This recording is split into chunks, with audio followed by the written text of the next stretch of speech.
Muy buenos días, mis queridos hermanos de la primera Iglesia Bautista de Ponce.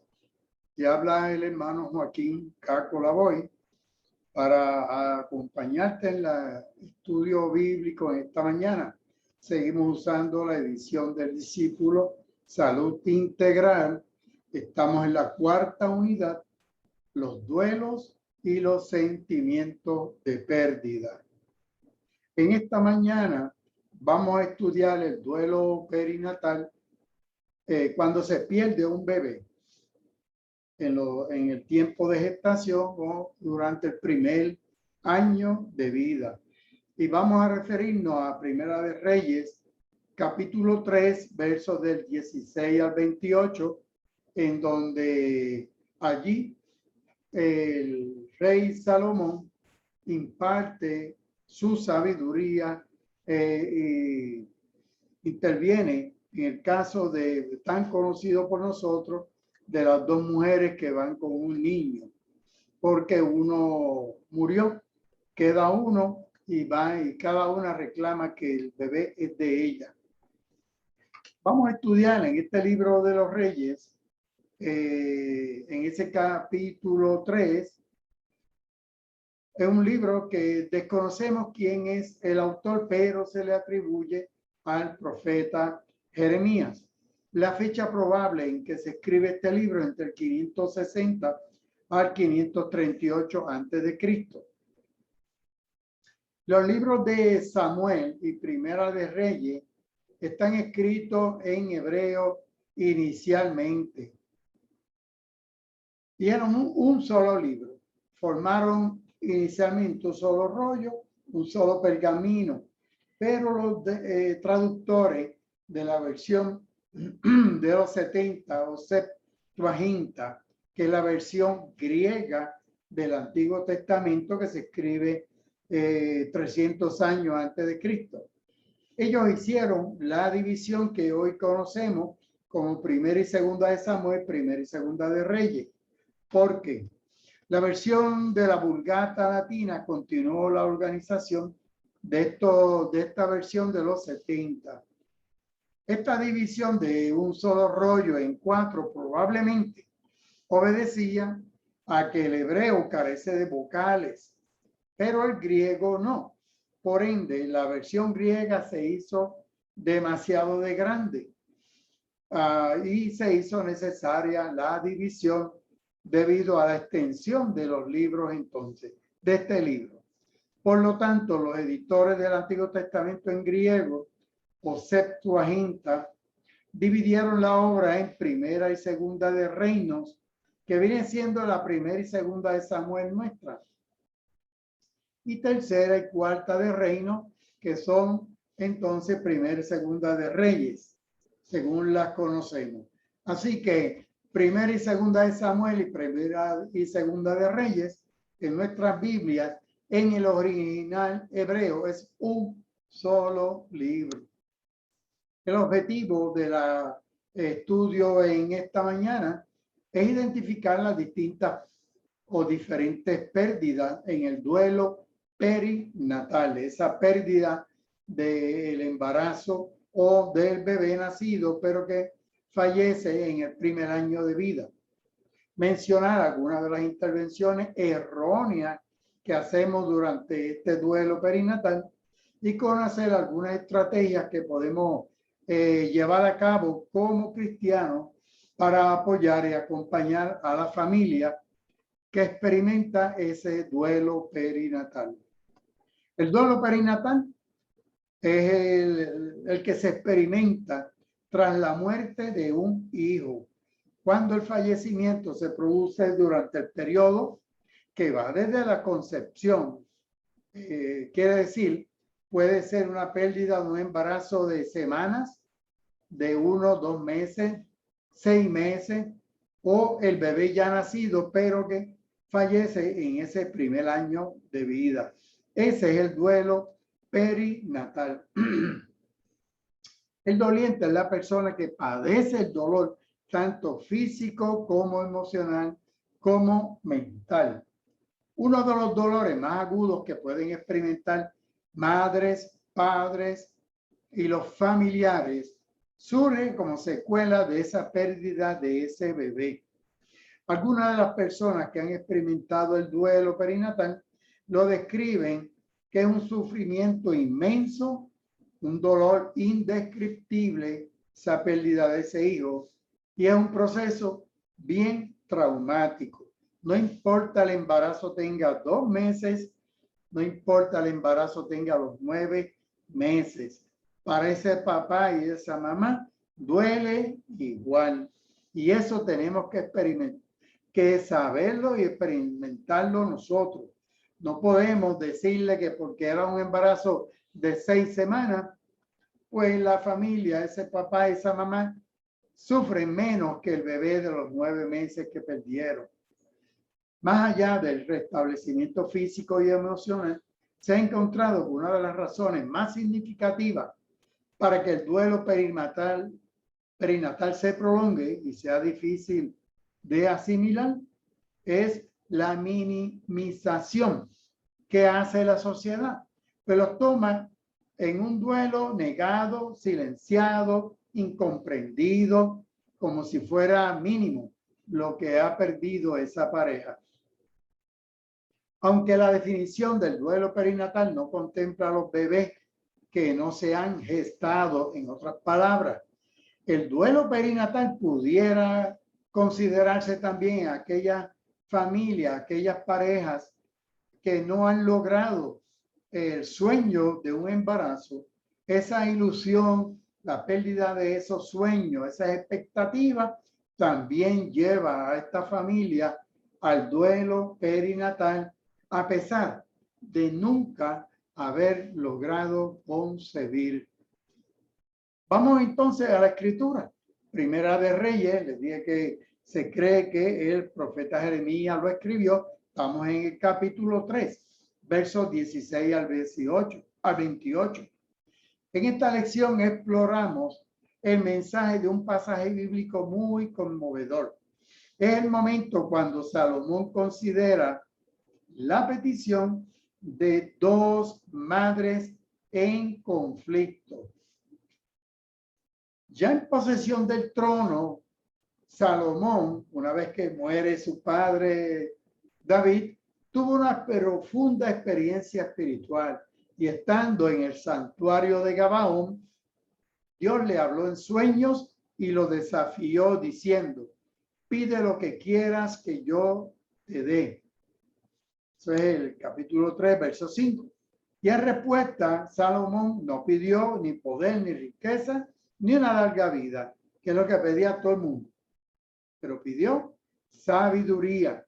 Ese verso 9 del capítulo 3 dice: da pues a tu siervo un corazón entendido para juzgar a tu pueblo y para poder discernir entre lo bueno y lo malo, porque ¿quién podrá gobernar a este tu pueblo tan grande? Dice la palabra que Dios entonces le dio la sabiduría y le dio todo lo demás, todo lo que no pidió: poder, riqueza, larga vida. Así que pueden ir al capítulo 3, lo leen completo y ven ese episodio. Pues bueno, el episodio donde Salomón pide sabiduría sirve como preámbulo a la historia que hoy nos ocupa. ¿Por qué? Porque aquí la Biblia demuestra que Dios cumple sus promesas. Le dio inteligencia superior al rey Salomón para tomar decisiones correctas, aún en las instancias más difíciles. Desde el momento en que se planifica o se conoce del estado del embarazo, comienza la gestación, no solo de esa criaturita, no solo del bebé dentro del vientre materno, sino comienza la gestación de unos sueños, la gestación de ilusiones, esperanzas, proyecciones y expectativas en esa pareja. Y no tan solo en la pareja, toda la familia se envuelve en este sueño, en esta gestación. Y cuando se experimenta la pérdida de ese bebé, la vida y la muerte están tan próximas que se genera un vacío por alguien que, aunque sin llegar o pertenecer o permanecer por mucho tiempo, ocupa un lugar muy importante en la vida familiar. Es importante entender que durante el embarazo se establece un vínculo que permite la construcción de un espacio físico y emocional.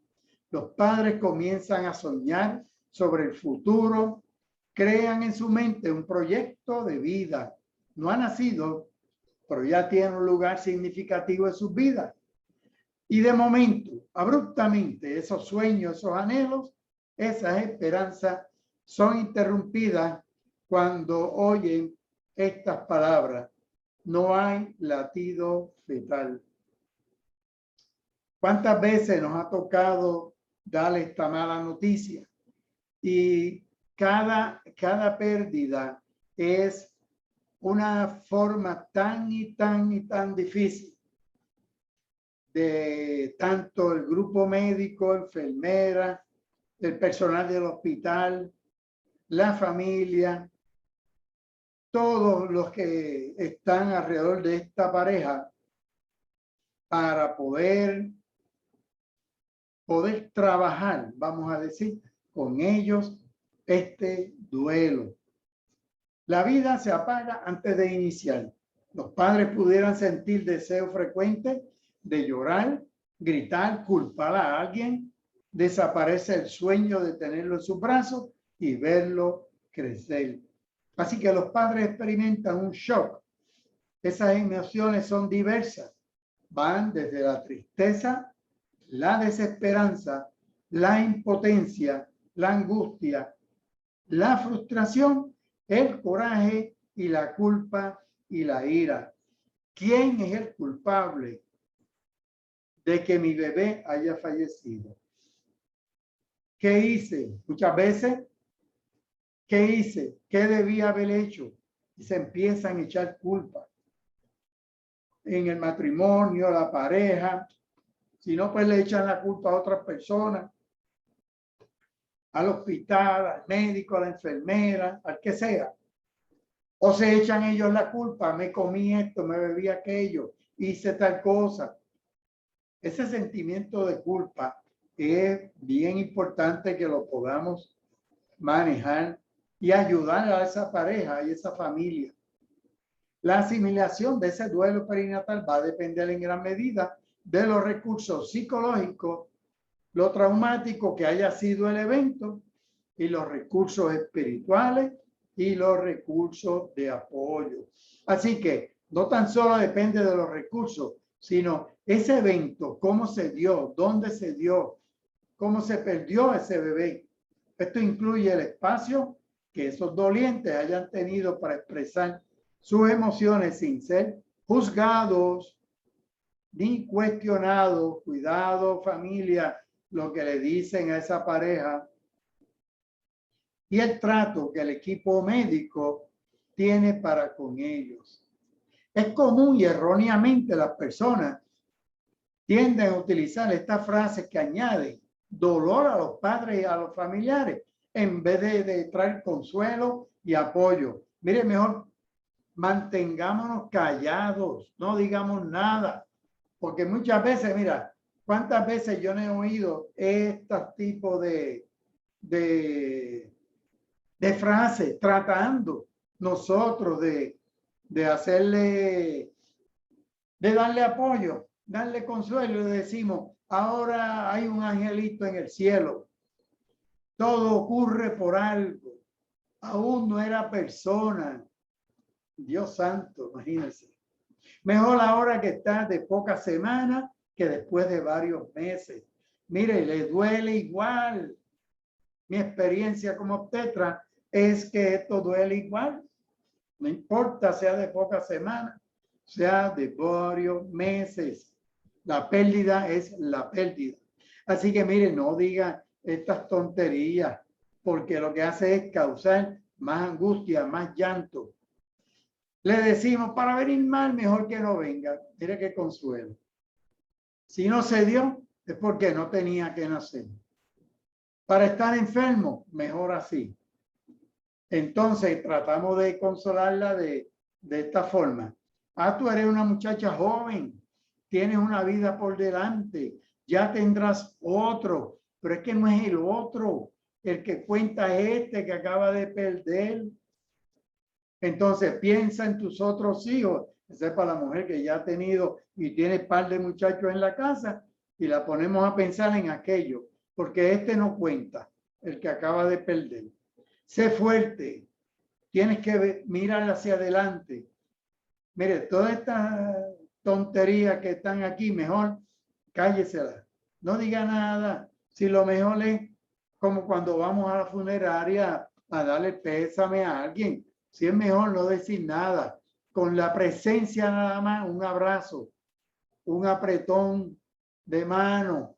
Es común que vayamos a estos duelos. Mire, escucha atentamente, no emita juicio, no empiece a opinar, porque empezamos a opinar y a explicar, y el que explica mucho lo complica. Así que no explique nada, escuche, valide los sentimientos de esa pareja, permanecer en silencio, eso es oro, permanezca en silencio, brinde un abrazo, de ser necesario y si aceptado, ¿verdad? Permita el desahogo de esa pareja. Sea empático, eso quiere decir, vamos a ponernos en la posición de esos padres, de esos familiares, por ese muchacho en concreto, por ese bebé o ese niño que ha fallecido y acompáñelo en oración. Vamos a la sabiduría de Salomón. Dice Primera de Reyes, capítulo 3, verso 16, que por esos días dos prostitutas se presentaron ante el rey. Mire, este verso lo busqué en cuanta versión bíblica yo tengo y todos dicen que si prostitutas, meretrices, mujeres de mala vida, qué sé yo cuánto. Yo decía, pero ¿por qué el que escribe Reyes tiene que señalar que estas dos mujeres son prostitutas? Y cuando uno analiza y analiza, se da cuenta que el mensaje que nos está dando ahí es que Dios no hace acepción de personas. Las mujeres en esta sociedad judía no tenían mucho que decir ni mucho valor, y menos, de hecho, la prostitución estaba prohibida en Israel. De que se practicaba, pero estaba prohibida por las leyes en el Deuteronomio. Así que cuando nos dice que son dos prostitutas, lo que nos quiere decir es que Dios no discrimina y que Salomón, en la sabiduría que Dios le dio, aún a estas mujeres que eran lo más bajo en la cadena, vamos a decir, en la sociedad, aún a estas dos muchachas, estas dos mujeres con poco valor ante los ojos de los hombres, tiene valor ante los ojos de Dios y ante los ojos del rey. Porque nos pudieron haber presentado dos princesas, pues no, tiene que ser dos prostitutas. En otras palabras, unas mujeres que tenían poco valor en la sociedad, pero delante del rey, delante de Dios, tienen mucho valor. Y una de ellas dijo, Su Majestad, esta mujer y yo vivimos en una misma casa, posiblemente era un burdel, y allí vivían. Y mientras yo estaba allí, tuvo un hijo. Y 3 días después, y mientras los dos vivíamos juntas, también ella tuvo un hijo.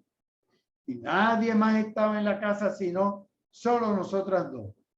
Una noche, ella se acostó sobre su niño y el niño murió. Posiblemente estaba tan agotada, tan cansada, no había una cunita donde poner el bebé, porque rápido empezamos a imaginarnos cosas y a juzgar. Cuidado. Si esta mujer no tenía más ningún espacio dentro de esa, posiblemente era una casa de esta que compartían muchas mujeres. Entonces se levantó a medianoche, tomó a mi hijo que dormía junto a mí, lo puso a su lado y entonces puso al niño muerto junto a mí. Y en la madrugada, cuando me levanté para darle el pecho a mi hijo, me di cuenta de que estaba muerto. Y cuando lo observé bien por la mañana, me di cuenta de que no era mi hijo. Y la segunda mujer dijo entonces, el niño vivo es mío, el que está muerto es el tuyo. Pero la primera mujer insistía, no, el niño muerto es tu hijo, el mío es el que está vivo. Así que estas mujeres le presentan a Salomón una situación bien difícil. La primera le indicó al rey que ambas, quienes vivían en la misma casa, como ya señalamos, tuvieron hijos con 3 días de diferencia. 3 días. Así que eran 2 recién naciditos. Y una noche, estando las mujeres solas, no había más testigos con sus bebés, la segunda mató accidentalmente a su hijo. Y eso es importante que lo recalquemos. Accidentalmente. Ustedes saben que aquí ha habido en Puerto Rico accidentes de estas muertes perinatales, accidentales donde mamá o papá se ha olvidado que el niño está dentro del carro y ha habido una elevación de temperatura, una hipertermia y ese bebé ha muerto. Así que no había la intención. Accidentalmente murió este niño. La mujer dormía en la misma cama con el niño y dormida lo aplastó, lo sofocó, causando su muerte. Cuando la segunda mujer despierta cerca de la medianoche, comprendió que su hijo estaba muerto y lo cambió por el niño de la primera mujer. Cuando la primera mujer despertó en la mañana, trató de lactar al bebé. Pronto se dio cuenta que el niño estaba muerto. Lo observé por la mañana, vi que no era mi hijo. ¿Qué mujer no sabe y no puede reconocer si es hijo de ella o no hijo el bebé que tiene en sus brazos? Como de esperar, la segunda mujer no tardó en contradecir la primera diciendo, no, mi hijo es el que vive y tu hijo es el muerto. La primera recalcaba que había sido engañada. No, tu hijo es el muerto, mi hijo es el que vive. Hoy esto lo hubiéramos resuelto fácil. Una prueba de ADN, de ácido desoxirribonucleico o DNA. Ahora bien, no estamos en el día de hoy en esta lección. Así que había que resolverlo de otra forma. Un asunto tan doloroso en el antiguo mundo era imposible, no había pruebas de esta naturaleza. Entonces el rey dijo, una de ustedes afirma que su hijo está vivo y que el niño muerto es de la otra. La otra afirma que el niño vivo es el suyo y que el niño muerto es de la otra. Así que en estos versos del 23 al 25, ¿cómo resolver este dilema? Salomón recurrió a la sabiduría que Dios le había dado y sorprende a las madres en conflicto con una idea aparentemente descabellada. Y dijo al rey, tráeme una espada. Y trajeron al rey una espada.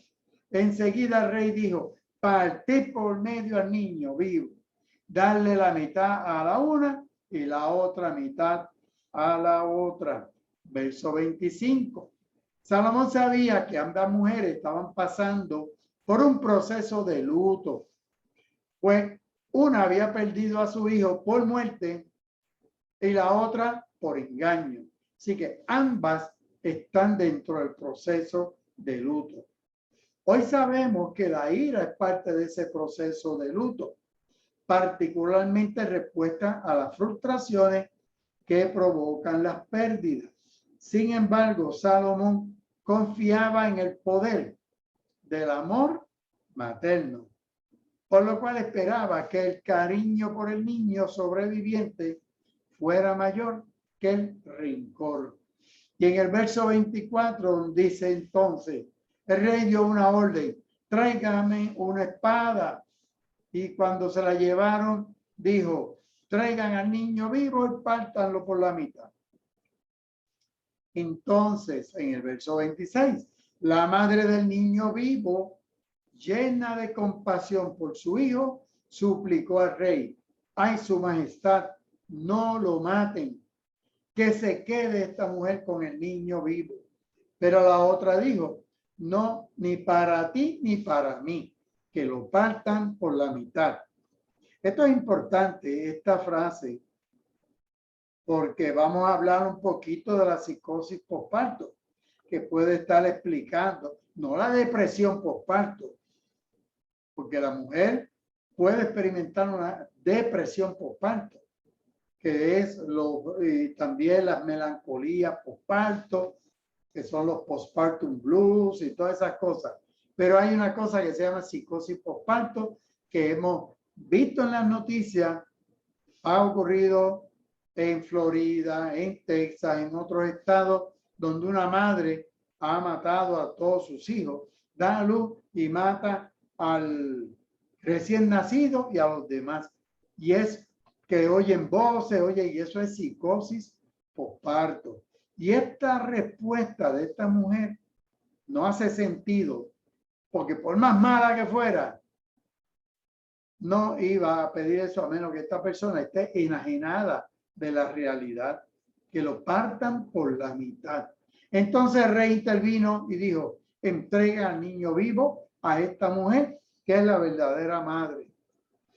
Ante este cuadro, la reacción de Salomón fue afirmar que la verdadera madre era la mujer que había tratado de proteger al niño, porque eso está en los genes, en el ADN, eso está ahí. La madre siempre va a proteger a su hijo, anteponiendo el bienestar del nene a sus propios intereses, o sea, los propios intereses como madre. Entonces el rey respondió y dijo, dad a aquella el hijo vivo y no lo matéis, ella es su madre. Hoy y clásicamente, históricamente, cuando leíamos este texto, no a la luz de esta lección de la pérdida y del duelo perinatal, le caemos arriba a la mujer que se le murió el hijo, porque es fácil juzgar con dureza a esta madre que mató accidentalmente a su hijo. Nadie en su sano juicio pensaría en cambiar su hijo por otro. Y lo hemos experimentado en el hospital donde yo trabajo, ustedes saben. Ha habido casos en donde ha tratado una mujer de robarse un niño y cuando se ha investigado que esa mujer ha perdido un hijo. Igualito a lo que vemos aquí en Primera de Reyes capítulo 3, yo lo he experimentado. Digo, no, o sea, he sido testigo de que eso ocurre. Por eso es que están en los hospitales ahora con tanto seguridad, las pulseras, que se cierran automáticamente todas las puertas del hospital si se aleja el bebé de cerca de la cuna al lado de la madre, se cierran, dejan de funcionar los ascensores, cierran todas las puertas, porque eso ha ocurrido. Y esta mujer, allá 2500 años atrás, se habla de que cuando Salomón trató de hacer esto, nadie en su sano juicio pensaría en cambiar a un hijo por otro. Y eso es precisamente el punto. ¿Estaba esta mujer en su sano juicio? Ustedes juzguen cómo manejó su pérdida. Esta mujer posiblemente tenía una psicosis posparto.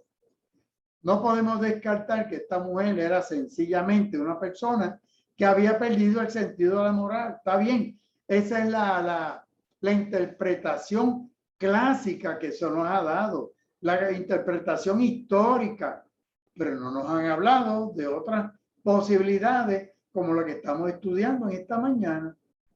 La pérdida del hijo de ella la dejó estancada en una de las etapas del proceso de luto que hemos estudiado en estos últimos domingos. La negación, la depresión, la ira, la culpa. El luto se complicó posiblemente con una depresión o una psicosis postparto. La culpa que sentía por haber provocado la muerte de su propio hijo fue tan grande que perdió contacto con la realidad. No importan las razones, este impactante texto bíblico ilustra el inmenso dolor que provoca la pérdida de un bebé. Y que veamos también a esta mujer que accidentalmente provocó la muerte de su bebé con misericordia. Una nueva visión, porque la psicosis postparto, o también llamada psicosis puerperal, una psicosis que se puede presentar a pesar de que es muy poco frecuente durante el tiempo postparto y está caracterizada por la pérdida del sentido, lean bien, de la realidad. Hay alucinaciones, hay alteraciones en el contenido de mis pensamientos y alteraciones graves en mi comportamiento. Y eso explicaría una psicosis postparto en esta mujer, explicaría todo lo que ella hizo de cambiar el bebé, decir que ese es su bebé y que cuando Salomón dice que lo va a partir en dos, pues pártanlo. O sea, esta mujer no está ni pensando, no tiene el pensamiento, el sano juicio, ni su comportamiento, ni su pensamiento están alineados, vamos a decir, con la realidad. Esta mujer está alucinando. Así que el verso 28 dice que cuando todo el pueblo de Israel supo del juicio que había emitido el rey, sintieron respeto por él. Se dieron cuenta de que Dios le había dado sabiduría para impartir justicia. Todo duelo incluye unas etapas que deben ser procesadas sin un tiempo específico. Es importante, sin embargo, que los dolientes entiendan que dejar de sentir dolor no minimiza lo significativo que es esa pérdida. Tampoco deben sentir culpa de reponerse a la pérdida, ya que el dolor no es la medida de lo mucho que se ha amado. En otras palabras, dentro de las etapas del duelo perinatal, se va a llegar el momento que sí, las personas pueden recuperarse, van a seguir con esas memorias y es bueno que las tengan, porque, por ejemplo, en el pasado nacía un bebé muerto o con algún defecto físico y eso era como un tabú. No se le podía enseñar a la mamá, no se le podía enseñar a la familia, no se le podía, eso era, hoy por hoy sabemos que eso es un error. Aunque el bebé nazca sin latido cardíaco, nazca muerto, se le entrega a la mamá, al papá, para que haya ese proceso de duelo comience y puedan, y ella lo vea, acaricie, besen a su hijo. O sea que también nosotros en los hospitales pues hemos ido aprendiendo a ser más sensibles a esto y que lo que se hacía en el pasado era incorrecto. El dolor, aunque parezca inmenso, no puede resistirse a la intervención de Dios, quien sostiene y fortalece en todo momento. Puedes decir, como dice el salmista en el Salmo 73, 26, mi corazón y mi carne desfallecen, mas la roca de mi corazón y mi porción o mi heredad es Dios para siempre. Salmo 147, 3. El consuelo, la paz y el amor de Dios no solo son para algunos momentos. Si te sientes lacerado, recuerda que Él, el Señor, sana a los quebrantados de corazón y le venda sus heridas. Señor, bendiga su palabra. Dios eterno, venimos delante de ti para traer todos nuestros sentimientos y nuestro dolor. Agradecemos tu presencia en nuestras vidas y te pedimos que tu amor, tu misericordia y tu consuelo sean con nosotros y las familias que tienen dificultad en manejar y procesar el dolor ante sus pérdidas. Enjuga nuestras lágrimas, que podamos sentir tu abrazo y tu fortaleza. En el nombre precioso de Jesús, nuestro Señor y Salvador. Amén y amén, Señor. La semana que viene, domingo próximo, vamos a estar en el libro del Eclesiastés, capítulo 12, versos del 1 al 8, donde estudiaremos las pérdidas, lo vano y lo eterno. Acuérdate de tu Creador en los días de tu juventud, antes que vengan los días malos y lleguen los años de los cuales digas, no tengo en ellos contentamiento. Así que iremos a Eclesiastés, capítulo 12, lección 17. Desde la primera iglesia bautista de Ponce te habló el hermano Joaquín Lavoy, aquí en la calle Victoria, esquina Bertoli. Nos consigue todos los teléfonos y por Facebook o YouTube. Primera Iglesia Bautista de Ponce. Dios les bendiga, Dios les guarde.